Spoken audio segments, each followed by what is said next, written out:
Quand on parle de voiture, on parle puissance moteur, on parle souvent des freins, de la transmission, mais on oublie quasiment tout le temps un élément très important, c'est le pneumatique. Pourquoi ? Tout simplement parce que c'est quand même le seul élément qui fait contact justement entre le véhicule et la chaussée. Donc autant dire que tout repose sur ces quelques centimètres carrés qui accrochent le sol.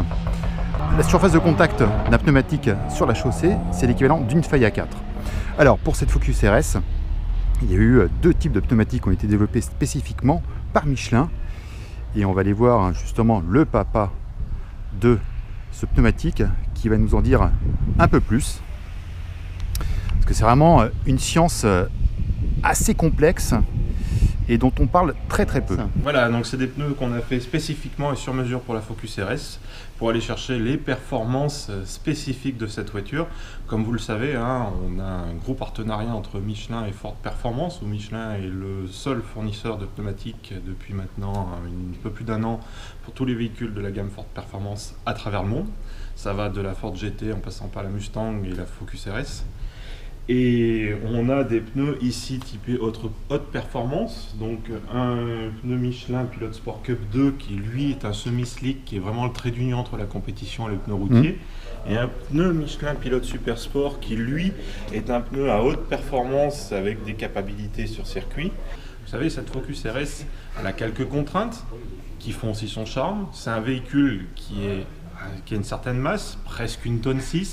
Cette masse est plutôt centrée sur l'essieu avant, donc ça applique des contraintes aux pneus de charge, notamment en termes de transfert de charge. Vous savez, vous arrivez dans une courbe, vous freinez, vous mettez la charge à l'avant, plus la charge du moteur. Donc il faut qu'on ait un pneu qui soit suffisamment puissant à l'avant. Mais vu que c'est le même pneu aux quatre coins du véhicule, il faut aussi que ce pneu il allie des performances antinomiques qui sont la sportivité et la puissance, mais aussi la capacité à faire du drift et à laisser... Oui, parce que justement, cette Focus a une possibilité, un mode drift. Oui, tout à fait. Et c'est, pour la petite anecdote de développement, ce mode drift, il arrivait en cours de développement. C'est-à-dire, Ford nous avait demandé un pneu performant, puissant, sportif, avec un très fort agrément de conduite. Jusque-là, on sait faire, c'est très bien. Et un jour, les ingénieurs de chez Ford sont arrivés et nous ont dit, on a un super système, il faut aussi qu'on fasse du drift avec la voiture, ça va être génial. Ah oui, une performance sportivité, une performance drift, beaucoup de puissance, beaucoup de griffe, mais de la permissivité. Sachant qu'en plus, il y a des contraintes différentes sur les pneus avant et l'arrière. Tout à fait, exactement. Et bien ça, on y arrive par trois grosses technologies. La première, c'est d'avoir plusieurs gommes dans la largeur de la bande de roulement. C'est valable pour les deux gammes. Vous avez côté extérieur du pneumatique, une gomme plus souple, plus soft, qui participe au grip. Sur le Michelin Pilot Sport Cup 2, cette gomme va encore plus loin parce qu'elle est issue des technologies de la compétition type Porsche N2 en Le Mans Série. Côté intérieur, vous avez une gomme plus rigide qui participe à la précision de conduite. Donc extérieur, le grip, le chrono, intérieur, la précision de conduite. Mais aussi, pour ne faire aucun sacrifice, cette gomme-là, elle permet l'adhérence mouillée. Comme ça, on a toujours une sécurité sur sol mouillé. Et quand vous êtes en drift, c'est très simpliste ce que je vais vous dire, mais vous passez d'une gomme à l'autre par le mécanisme de l'air de contact. Et quand vous arrivez sur cette gomme-là, qui a moins de grip, qui va permettre d'avoir plus de facilité en termes de drift mode. On a d'autres choses, c'est la rigidité des flancs.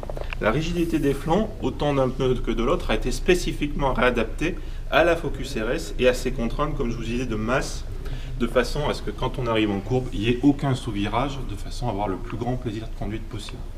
Le dernier point, c'est la ceinture en aramide. Vous savez, la ceinture qui est juste sous la bande de roulement. Un petit peu comme un corset, j'aime bien cette image, vous savez, le corset, il va maintenir le pneu dans toutes les situations de vitesse et de contrôle et de précision de conduite, notamment en courbe. Avec cette ceinture en aramide, on va permettre d'avoir exactement la même surface de gomme au sol, quand on est en ligne droite, avec une aire au sol qui est plutôt ovale, et en dérive, quand on va avoir cette aire de contact, vous savez, qui s'élargit sur le côté extérieur. Et cette ceinture en aramide va nous permettre de garder ce contrôle dans toutes les situations de vitesse et dans tout type de courbe. Il y a deux types de pneus pour la Focus. Il y a un pneu qui est plus, on va dire, route, c'est celui qui est fourni de série. Alors, avec la voiture. C'est la montre Pilot Super Sport, qui on va voir généralement, s'il va faire 80%. Donc c'est celui-là. C'est celui-ci. 80% d'usage routier. Généralement, il a des track capability, enfin des possibilités d'aller sur circuit. Donc on va le voir une vingtaine, trentaine de pourcents sur circuit.